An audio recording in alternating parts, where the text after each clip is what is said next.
There is a moment in every deep relationship when someone stops looking at what you do and begins asking why you do it. And that moment can change everything. Because perhaps your soulmate has spent time noticing your silence, your independence, the way you sometimes pull away when someone gets too close, or the way you seem completely fine when something inside you is anything but fine.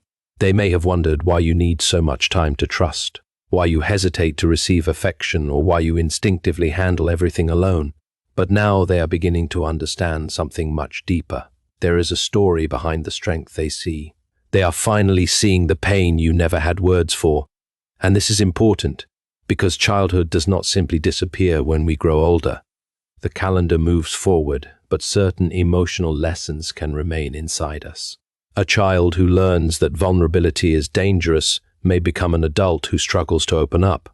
A child who learns that they must handle everything alone may become an adult who finds it difficult to ask for help.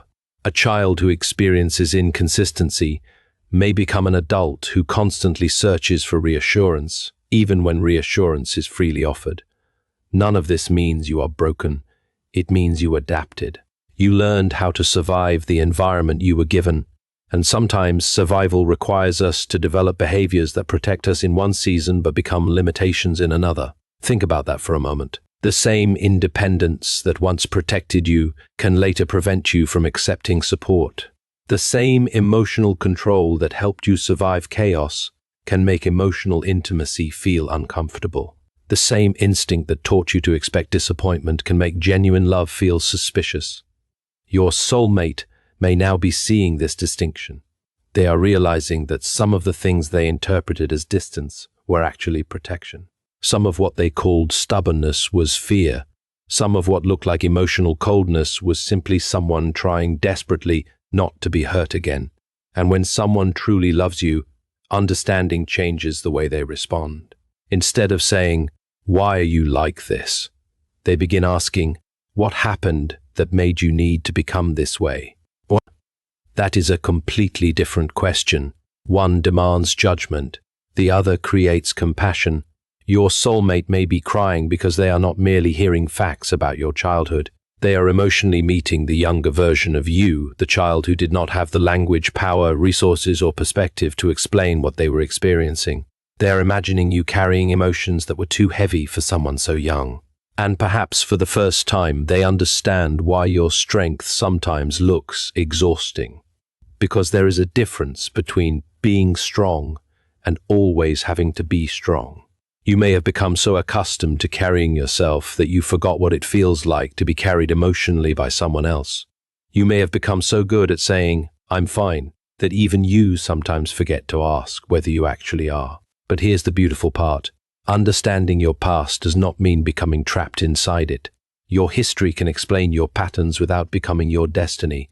That is where healing begins. You don't need someone to rescue you from your childhood. You need relationships in which you are finally safe enough to stop pretending that you never needed protection in the first place.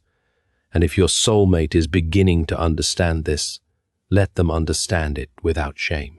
You do not have to apologize for the person you became while trying to survive, but you also do not have to remain controlled by the defenses that once kept you safe. This is your opportunity to move from survival into connection. So let yourself be known, not perfectly, not all at once, but honestly, because the right person will not look at your wounds and see a defective person. They will see a human being who endured, adapted, learned, and still found a way to love. And sometimes the most powerful healing begins when someone finally looks at your story and says, without judgment, "Now I understand why you became so strong." Your past may explain your armor, but it does not have to control your future. And once they understand the pain behind your silence, something else begins to happen. They start looking differently at the strength they always admired in you. What they once called confidence, independence, or emotional control suddenly takes on a deeper meaning. They realize that some of your strongest qualities may have been built in moments when you had no choice but to become strong. Think about what that means. When a child learns early that nobody is coming to solve the problem, that child may become exceptionally independent. When a child learns that showing emotion creates more problems, that child may become incredibly controlled. When a child discovers that depending on others can lead to disappointment, that child may decide, consciously or unconsciously, I will handle everything myself. And years later, everyone looks at that person and says, "You are so strong." But very few people ask, how did you have to become this strong? That is the question your soulmate is beginning to ask. They are realizing that your strength may have had a price. Maybe you became the person who never asks for help. Maybe you are the one who solves problems quietly and disappears when life becomes overwhelming. Maybe when something hurts you, your first instinct isn't to reach towards someone, it is to retreat. You may have learned to process pain privately because somewhere along the way, privacy felt safer than vulnerability. Your soulmate may have misunderstood that. They may have thought you didn't need them. They may have interpreted your independence as emotional distance. They may have wondered why you wouldn't simply tell them what was wrong. But now they are seeing the deeper psychological pattern. Sometimes people don't reject support because they don't want love. They reject support because their nervous system learned that relying on others was unsafe. That distinction changes everything. Because imagine being a child who repeatedly learns, I have to take care of myself. Eventually that belief becomes more than an idea. It becomes an identity. I am the strong one. I don't need anyone. I'll figure it out. I'll be okay.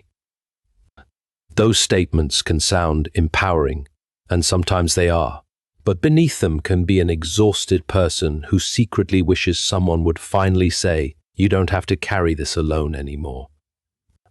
Your soulmate may now be hearing that unspoken sentence, and that is why their reaction may be emotional. They aren't crying because they see you as weak. They are crying because they finally understand how much strength it took for you to keep functioning when you should have been allowed to simply be a child.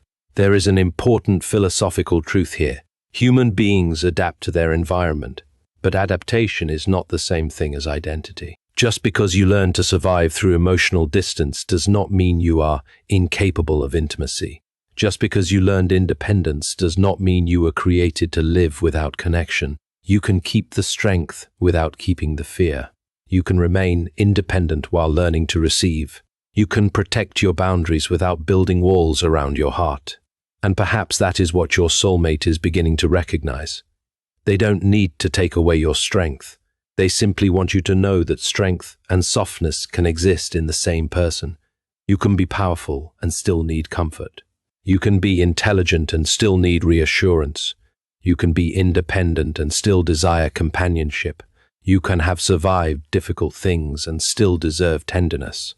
That realization can transform a relationship. Because when someone understands the story behind your behavior, they stop fighting the behavior and start understanding the person. They become more patient, more attentive, more intentional. And you may finally discover something you were never taught as a child. Being loved does not always mean being rescued. Sometimes it simply means being witnessed, understood, respected, and accepted, without having to perform strength every moment. So don't be ashamed of the armor you once needed. Honor the person who built it. But remember this, the armor was designed for an old battlefield. You don't have to wear it into every new relationship. You survived by becoming strong. Now you can learn to become free. And once your soulmate understands where your strength came from, they begin to notice something even more personal, the way you receive love. Because giving love can be easy for someone who has spent years taking care of others. Receiving it is different. Receiving love requires trust. It requires you to believe that someone can come close without eventually hurting you, leaving you, disappointing you, or asking you to become someone you are not. That may be why you sometimes struggle when someone genuinely cares about you. You can give endlessly, but when someone tries to give something back, you may become uncomfortable. You might question their intentions. You might wonder what they want from you. You might wait for the hidden condition behind their kindness. And your soulmate is beginning to understand why. They realize that perhaps your childhood taught you to associate love with uncertainty. Maybe affection wasn't always consistent. Maybe you learned that someone's mood could change without warning. Maybe you discovered early that people could say they cared and still cause pain. When those experiences happen repeatedly, the mind doesn't simply forget them, it develops expectations. And expectations shape behavior. If your emotional history taught you that closeness eventually leads to pain, then when someone gets close, part of you may instinctively prepare for the ending. You may begin searching for signs that something is wrong. You may analyze their messages, their tone, their distance, their silence. Not because you are trying to create problems, but because your mind learned that anticipating danger could protect you from being surprised by it. Your soulmate may have once taken those reactions personally. Now they understand that you weren't necessarily questioning them. You were questioning whether love could be trusted. That is a profound difference, and perhaps that is the moment when their heart breaks open. They realize that there may have been moments when you wanted to believe them, wanted to relax, wanted to surrender into the relationship, but some hidden part of you was whispering, "Don't get too comfortable." Because if you've experienced instability, stability can feel unfamiliar, and what is unfamiliar can sometimes feel unsafe, even when it is good. This is one of the strange contradictions of human psychology. We don't always move toward what is healthy. We often move toward what is familiar. If chaos was familiar, peace can initially feel strange. If emotional distance was familiar, intimacy can feel overwhelming. If rejection was familiar, acceptance can feel almost impossible to believe. Your soulmate is learning that your hesitation doesn't necessarily mean you don't love them. Sometimes it means you are learning how to believe that you are loved. That is a completely different journey. And this is where real love becomes more than chemistry. It becomes patience. Your soulmate doesn't have to force your walls down. They don't need to demand that you trust instantly. They don't need to tell you, just forget the past.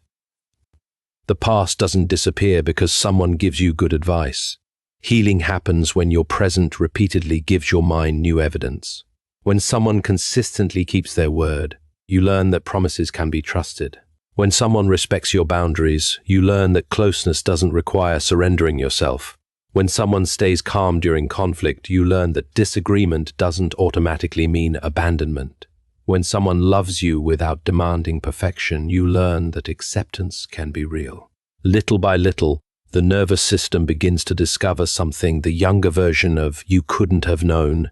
Not every relationship is a repetition of the past. And maybe your soulmate is crying because they finally understand that you don't need someone to erase your childhood. You need someone who won't punish you for the ways that childhood affected you. But there is also a responsibility for you. You cannot spend your entire life making other people prove that they are safe while refusing to let them know what you fear. At some point, healing requires participation. It requires honesty. You have to be willing to say, "This is difficult for me." You have to allow someone to see the fear beneath the behavior. You have to recognize that protecting yourself and isolating yourself are not always the same thing. Your soulmate may be ready to meet you there. Not as your savior, not as your therapist, but as a person willing to stand beside you while you learn that love does not have to feel like survival. And perhaps that is the truth your heart has been waiting to hear. You don't have to earn safe love by becoming fearless. You can be afraid, open the door anyway, and discover that this time someone is not coming to hurt you. They are coming to understand you. Your past taught you to question love. Your future can teach you how to receive it.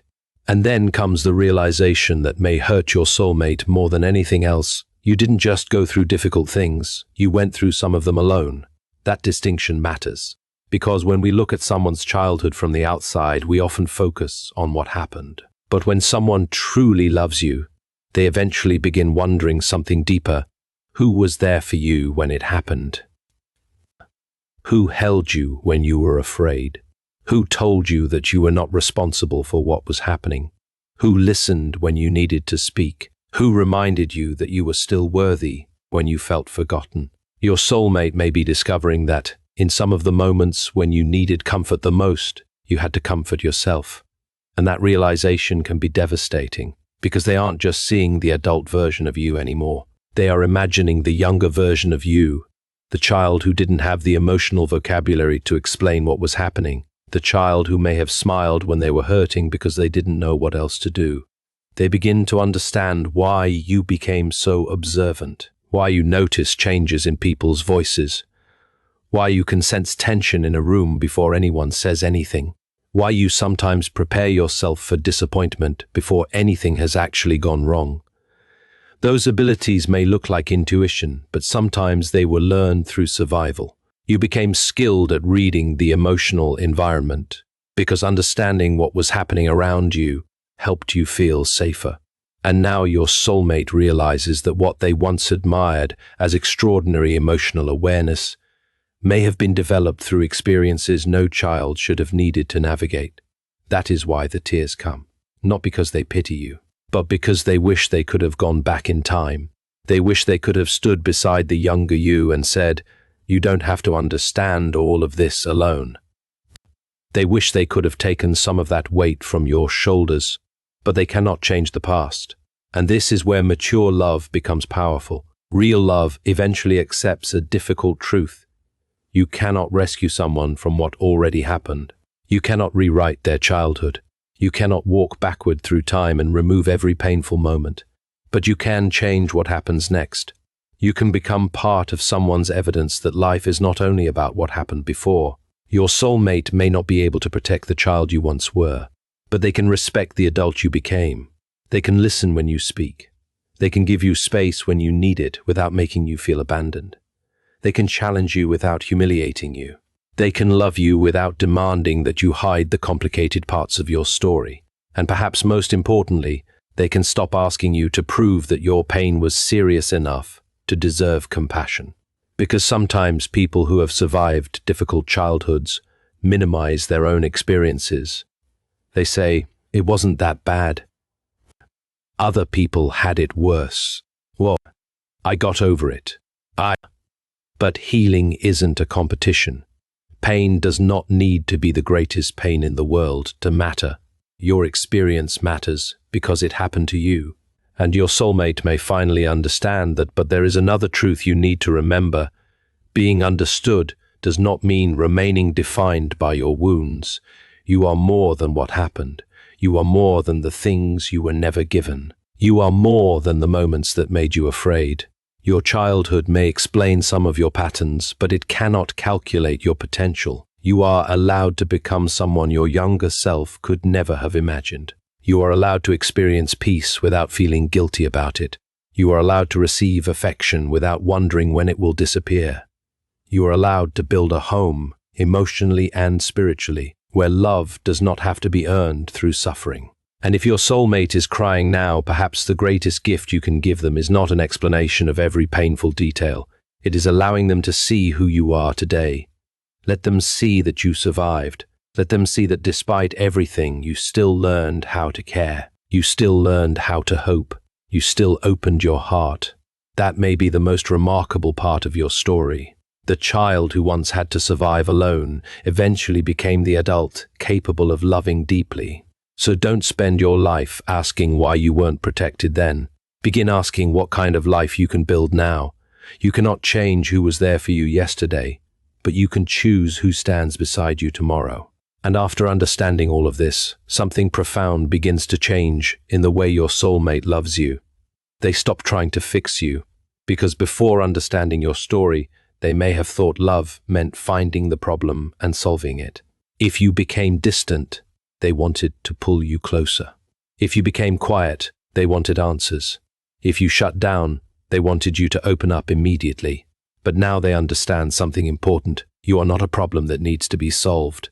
You are a person who needs to be understood. That distinction can transform an entire relationship. When someone has experienced pain early in life, the instinct of the people around them is sometimes to say, "You need to get over it."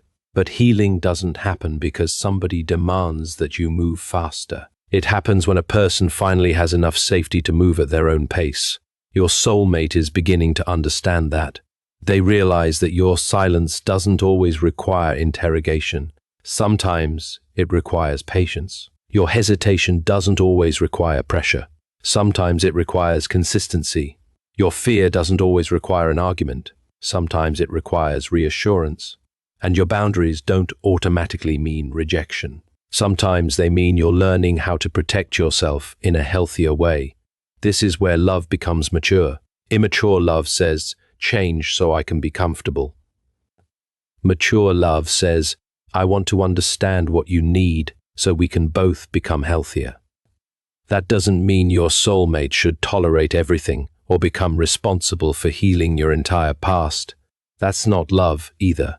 It creates dependency rather than growth. Instead, healthy love creates a space where two people can take responsibility for their own healing while still supporting one another. Your soulmate can walk beside you. They cannot walk your journey for you. And perhaps that is what makes their tears so meaningful. They are not crying because they see you as fragile. They are crying because they finally understand the courage it takes for you to let someone close. They may realize that every time you trusted them, it was more significant than they understood. Every time you shared something personal, you were taking a risk. Every time you accepted affection instead of questioning it, you were challenging an old belief. Every time you stayed present during conflict instead of running away, you were creating a new emotional pattern. Those moments may look ordinary from the outside, but psychologically they can be enormous. Because healing often doesn't look dramatic. It looks like saying what you actually feel. It looks like asking for help. It looks like receiving a compliment without dismissing it. It looks like allowing someone to care for you without immediately feeling that you owe them something. It looks like realizing that someone can disagree with you and still love you. It looks like discovering that closeness does not automatically lead to loss. And your soulmate may become one of the people who helps you experience those truths, not by rescuing you, but by consistently showing you something different. They show up. They listen. They keep their word. They respect your boundaries. They apologize when they are wrong. They don't use your vulnerabilities against you. They don't make you regret being honest. And slowly, the brain begins learning from experience. This is one of the most powerful realities of human transformation. Beliefs can change when repeated experiences contradict the old story. Maybe your childhood taught you, people leave. A healthy relationship can teach you, through consistency, some people stay. Maybe your past taught you, I must handle everything alone. A healthy relationship can teach you, I can receive support without losing myself. Maybe you learned, my emotions are too much. A healthy relationship can teach you, my emotions can be heard without becoming a burden. But remember, you must also participate in this transformation. Don't use your past as a permanent excuse to hurt people who are trying to love you. Don't demand endless proof while refusing to communicate your fears. Don't punish the present for the sins of the past. Your healing becomes powerful when you can say, this is where my fear comes from, but I don't want my fear to control how I treat you. That sentence represents emotional maturity, because the goal isn't to become someone who never gets triggered, never becomes afraid, and never remembers painful experiences. The goal is to become someone who can experience those emotions without allowing them to dictate every decision. Your soulmate doesn't need a perfect version of you. They need the honest version of you, and you need to become honest with yourself too. You are allowed to be healing and still be loved. You are allowed to have scars and still build something beautiful. You are allowed to be learning and still deserve patience. So let the person who truly loves you understand your story, but don't ask them to carry it for you. Walk beside them, heal beside them, grow beside them, because real love isn't two broken people trying to complete each other. It is two human beings choosing to become healthier, wiser, and more courageous while walking in the same direction. You don't need someone to save you from your past. You need the courage to stop letting your past decide who gets access to your future.